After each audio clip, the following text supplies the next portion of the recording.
Hello viewers, నేను మీ Vijaya and welcome back to my channel Mahavi kitchen and arts. ఈ వీడియోలో మనం ఆథెంటిక్ గరం మసాలా పౌడర్ ఎలా చేయాలో చూసేద్దాం.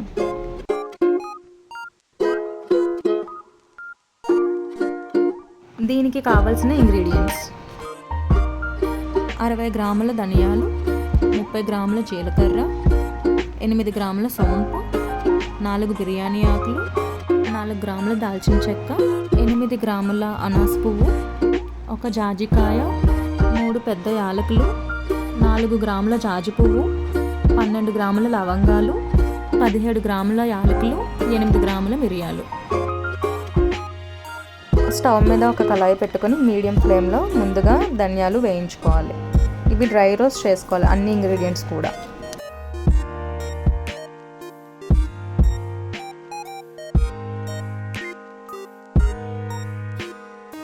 ఒక ఇంగ్రీడియంట్ తర్వాత ఇంకో ఇంగ్రీడియంట్ వేసుకొని అన్నీ విడివిడిగా డ్రై రోస్ట్ చేసుకోవాలి. మంచి ఫ్లేవర్ వచ్చేంత వరకు డ్రై రోస్ట్ చేయాలి.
డ్రై రోస్ట్ చేసిన ఇంగ్రీడియంట్స్ అన్నీ ఒక ప్లేట్లోకి తీసుకొని అవి కొంచెం రూమ్ టెంపరేచర్కి వచ్చినాక మిక్సీ జార్లో వేసుకొని పౌడర్ చేసుకోవాలి.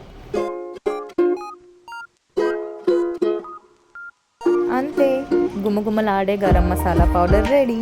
ఈ పౌడర్ని మనం నాన్ వెజ్ కర్రీస్లో యూస్ చేసుకోవచ్చు అండ్ వెజ్ కర్రీస్లో కూడా యూస్ చేసుకోవచ్చు. ట్రై చేసి ఎలా ఉందో కామెంట్ సెక్షన్లో కామెంట్ చేయండి.